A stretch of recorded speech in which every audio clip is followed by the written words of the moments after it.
ஏனுங்க வணக்கம்ங்க. நானாருன்னு தெரியுமில்ல. நான் தான் போண்டால சட்னி தொட்டு சாப்பிடுற சாணி நக்கியா. இப்ப நான் என்ன பண்ணிருக்கேன் தெரியுங்களா? சர்வே எடுத்திருக்கிறேனுங்க. சர்வே நம்ப மாட்டீங்க. நான் மட்டும் சர்வே எடுத்தேன்னு வைங்களேன், எங்க சேனல்ல இருக்கிற டீம் மட்டும் உட்கார்ந்து ஒரு 4 பேரு நாங்க சர்வே எடுத்தோம்னா ஒரு 2000 பேருக்கு எடுப்போம். ஆனா இந்த தடவைங்க இந்த சாணி நக்கியாவும் டெய்லி பியும் சேர்ந்து எடுத்த சர்வே என்னவா இருக்குன்னு பாக்குறீங்களா?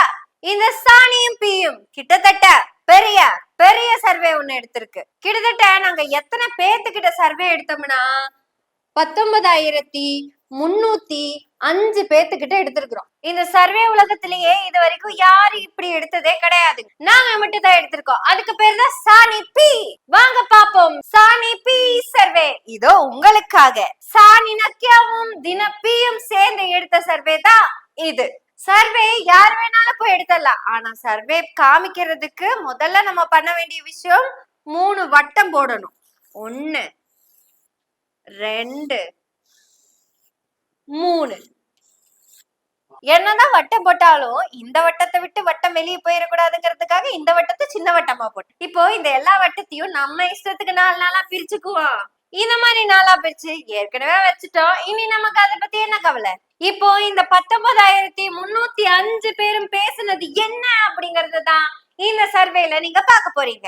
ஏனுங்க என்ன நாங்க தான் கேட்டோம்ல, இங்க எங்களுக்கு அந்த பாண்டே வச்சிருக்கிற மாதிரி ஒரு டிவி போட்டி வாங்கி கொடுத்தீங்கன்னா சரக்கு சரக்குன்னு ஒரு பேனை வச்சு தள்ளிக்கிட்டே இருப்போம். இப்ப பாருங்க, இதுல எல்லாம் கோடு போட வேண்டியதா இருக்கு. ஆகவே மக்களே என்ன மன்னிச்சிருங்க, என்கிட்ட இந்த 3 வட்டமும் 12 கட்டமும் தான் இருக்கு. இத வச்சுதான் நம்ம தமிழ்நாட்டோட ஜாதகத்தையே எழுத போறேன்.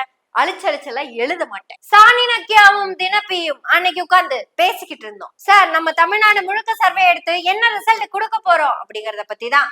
அப்போ அந்த பீக்காரர் சொன்னாரு, நம்ம எப்பவுமே உண்மைய சொல்ல மாட்டோம், நீங்க எப்படி அப்படின்னு கேட்டாரு. சார், உண்மையை நீங்களாவது சொல்ல மாட்டீங்க, நான் சொல்லவே மாட்டேன் சார். அப்ப நம்ம என்ன பண்ணலாம்? நம்ம மனசுக்குள்ள என்ன நினைக்கிறோமோ அதையவே இந்த வட்டத்துக்குள்ளேயும் கட்டத்துக்குள்ளேயும் நம்ம கடத்திடலாம். இப்போ 2026ல தமிழ்நாட்டுல ஆட்சி அமைக்க போறது யாரு? இந்த $1,000,000 கேள்வியை தூக்கிக்கிட்டுதான் இந்த 19,305 பேத்துக்கிட்டையும் வீடு வீடா போனோம். இவங்க ஒவ்வொருத்தங்க கிட்டையும் நாம கேட்ட கேள்வி கிடுக்குப்பிடியான கேள்விதான். கிடுக்கு எங்க வீட்டுல இல்ல, இருந்தாலும் நாங்க கேட்டது கிடுக்குப்பிடியான கேள்விதான். கிடுக்குப்பிடி இல்லைன்னாலும் என்ன, கரித்துணி பிடின்னு வச்சுக்கோங்க, யாரு கேட்க போற? கரித்துணி இல்லைங்க, கருத்து உனி. நாங்க மக்கள் கிட்ட கேட்ட கேள்வி என்னன்னா, திமுக மக்களுக்கு கொடுத்த வாக்குறுதிகளை நிறைவு செய்து விட்டதா? அந்த கேள்விக்கு மக்கள் என்ன சொன்னாங்கிறத பத்தி எனக்கு கவலை இல்ல, கேட்டாதானே அவங்க சொல்லுவாங்க. இருந்தாலும் என் இஷ்டத்துக்கு இந்த வட்டத்துக்குள்ள நான் ஃபில் பண்ண போறேன். இந்த வட்டத்துக்குள்ள ஒரு 5% பேரு சூப்பர் அப்படின்னு சொன்னாங்க. நாட் சாட்டிஸ்ஃபைடு அப்படின்னு ஒரு 30 பேரு நாட் சாட்டிஸ்ஃபைடு அப்படின்னு சொல்லிட்டாங்க. நோ கமெண்ட்ஸ் அப்படின்னு சொன்னாரு ஒரு 40 பேரு, 40%. 40, 30, 70, 75, இன்னொரு 25 பேர் வேணுமா? 25 பேருக்கு என்ன பண்றது? 25 பேரு மோடி சூப்பர் அப்படின்னு சொல்லிட்டாங்கங்க. நாங்க போய் ஸ்டாலினை பத்தி கேட்டா கூட மோடி எல்லாத்தையும் நிறைவேற்றிட்டாருங்க அப்படின்னு 25% பேரு சொல்லி இருக்கிறாங்க. அதுதாங்க நான் ஆட்சிக்கு வந்தா பெட்ரோல் விலை 50 ரூபாய்க்கு கீழே வரும்னு சொன்னார்ல, கொண்டு வந்துட்டார்ல. 6 லிட்டர் பெட்ரோல் 50 ரூபா தானங்க. இப்போ வேணா நீங்க பெட்ரோல் பங்க்ல போய் கேட்டு பாருங்க, 50 ரூபா கொசுறு ஒரு 51, 52 ரூபா வரும், அவ்வளவுதான்.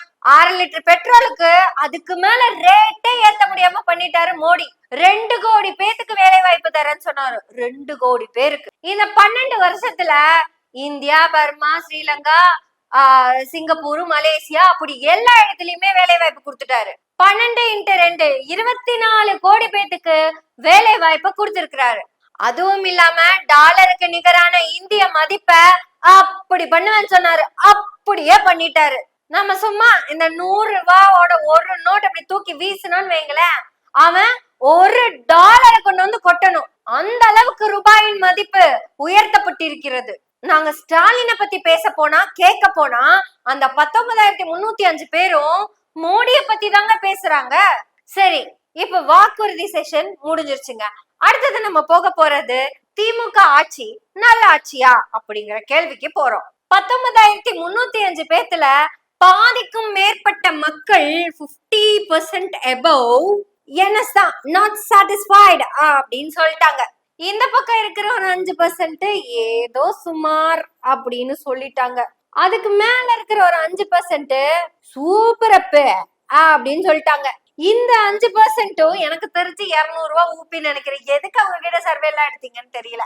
சரி, எப்படி நம்ம சும்மா டம்பிக்கு தான் போடுறோம், இருந்துட்டு போட்டோம். மிச்சம் இருக்கிற 40% மக்கள் நாங்க மோடி ஆட்சியில தாங்க நிம்மதியா இருக்கோம்னு சொல்லிட்டாங்க. இதுலயும் பாருங்க, தமிழ்நாட்டை பத்தி நாங்க கேள்வி கேட்க போனா பாருங்க, இதுக்கும் இந்தியால தமிழ்நாட்டு இருக்கிறதுனால இந்தியாவே ஆளற மோடி தான் சிறப்புன்னு சொல்லி இருக்கிறாங்க. இந்த 50% மக்கள் இருக்காங்கல்லங்க, இவங்க கிட்ட இன்னும் டீப்பா சில கேள்விகள் கேட்டோம். உங்களுக்கு தான் விடியல் பயணம் ஸ்கீம் கொடுத்திருக்காங்கல்ல அப்படின்னு கேட்டோம். அதுக்கு இந்த மக்கள் சொன்ன பதில் என்ன தெரியுமா? நைட்டு 11 மணில இருந்து காலையில 4 மணி வரைக்கும் பஸ்ஸே வர்றதில்லைங்க. அதெல்லாம் சும்மா பேக்குங்க. மிட் நைட்ல வண்டி வருதா அத பாருங்க. அப்புறம் தமிழ் புதல்வன் திட்டத்துல தான் மாசம் 1000 ரூபாய் பணம் வருதுல்ல அப்படிங்கறத பத்தியும் கேட்டோம். हमारा नहीं गेटिंग தமிழ் புதல்வன் ஹே, हमारा ऊपी में आता है. நான் இப்பதான் ஹோட்டல் வேலையெல்லாம் செஞ்சு பழகிட்டு இருக்கிறேன் ஜி. நம்மளுக்கு பையன் இப்பதான் 5வது சேர்ந்திருக்கிறான். அவன் 10வது வரப்ப கொடுப்பாங்கன்னு நினைக்கிறேன். ஓ அப்படியா, அது அவங்களா? சரி, அவங்களும் வரவே இல்லை, அவங்களுக்கு கிடைக்கவே இல்லைன்னு சொல்லிட்டாங்க. புதுமை பெண் திட்டத்தை பத்தி கேட்டோம். பெண்கள்ல என்னங்க புதுமை இருக்குது? பெண்கள்னாலே ஆண்களுக்கு படைக்கப்பட்டவங்க தானே அப்படின்னு இந்த 50% மக்களும் பேசியிருக்காங்க. இது 50 இல்ல, இந்த 50+40 பேரும் இப்படிதான் பதில் சொல்லியிருக்காங்க. ஆனா இந்த 19,305 பேத்துல மோடிய பத்தி எல்லாரும் பேசினாங்க அப்படிங்கிறது ரியலி கிரேட்டுங்க. மோடி ஆட்சியில் நாங்கள் முழு திருப்தியோடு இருக்கிறோம்.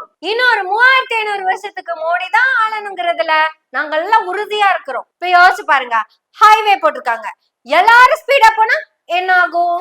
40 கிலோமீட்டருக்கு ஒரு இடத்துல ஒரு செக் போஸ்ட், வேகத்தடை. நீங்க நேரா போய் அந்த செக் போஸ்ட் கிட்ட காரை நிறுத்தணுங்க.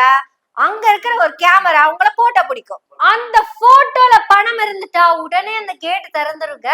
அது எவ்வளவு சிறப்பான ஸ்கீம்னு பாருங்க. நம்ம கையில இருந்து காசு எடுத்து அவங்க கிட்ட கொடுத்து அவங்க சில்லறை இல்லைன்னு சொல்லி எவ்வளவு பெரிய வேலையை அவங்க மிச்சப்படுத்தி கொடுத்துருக்காங்க. இதோ இந்த மாசம் ஏப்ரல் 1ஆம் தேதியில இருந்து நீங்க எப்ப வேணா போய் காரை நிறுத்தி பாருங்க.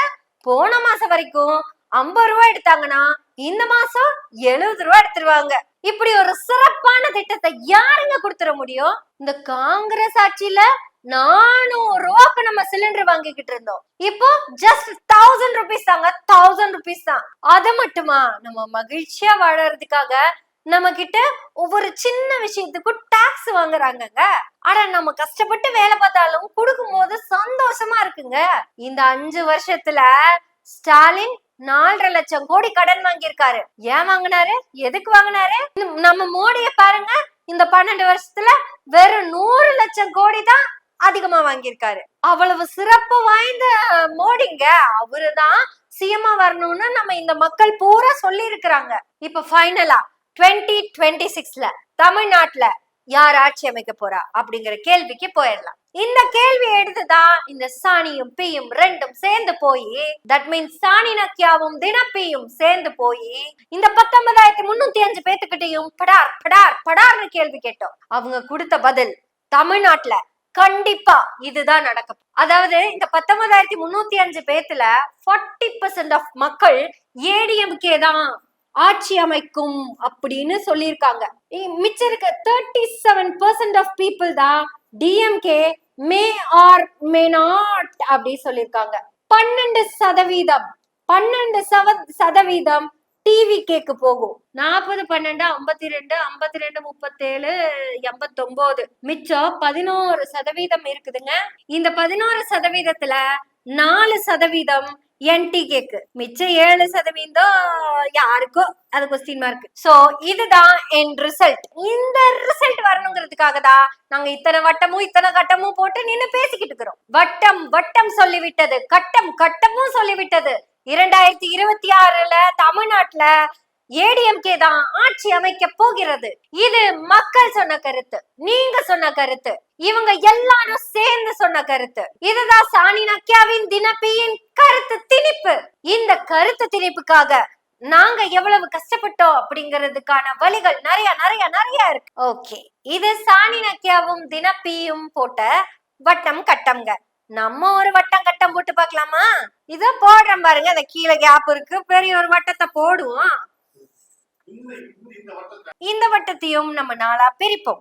நான் எடுத்த சர்வே படி 50%, அதாவது 200 சீட்டுக்கு மேல டிஎம்கே ஜெயிக்கும். 200 சீட்டு. அதிமுக கூட்டணி ஒரு 7 சீட்டுங்க. டிவிக்கே ஒரு 0 சீட்டுங்க. அதுல ஒரு தொகுதியில டெபாசிட் கிடைக்கும். அப்புறம் மிச்சம் இருக்குல்லங்க, இது பூரா என்டி கேக்குங்க. அதுக்கு டெபாசிட் கூட கிடைக்காது, 0 தான். இப்படி நானும் தான் வட்டம் போடுவேன். இப்படி போடுறதுக்கு எதுக்குங்க பாண்டே, நானே போட்டுருவேன். இந்த மேல இருக்கிற 3 வட்டமும் 12 கட்டமும் சாணினக்கியாவும் தினப்பியும் கலந்து எடுத்த சர்வே. கீழே இருக்கிற ஒத்த வட்டம் எனவே பேசுவோம் பார்க்கலாம். சேலஞ்ச் வச்சுக்கலாம். நீயா நானா? மக்களே, உங்களை நம்பிதான் சர்வே எடுத்திருக்க. நம்ம எம்கே ஸ்டாலினை நம்பிதான் சர்வே எடுத்திருக்கேன். அவர் இதுவரைக்கும் கொடுத்த அத்தனை திட்டங்களும் நமக்கான திட்டங்கள் தான். இந்த சந்தோஷம் நமக்கு தொடரும்னா ஸ்டாலின் வெல்லட்டும், தமிழ்நாடு தலை நிமிரட்டும். பாவம் எனவே பேசுவோம் ஒரு வட்டத்தை போட்டுக்கிட்டோம். அதுக்காகவேங்க ஸ்டாலின் தொடரட்டும், தமிழ்நாடு வெல்லட்டும் கோரஸ் போட்டுடலாமா?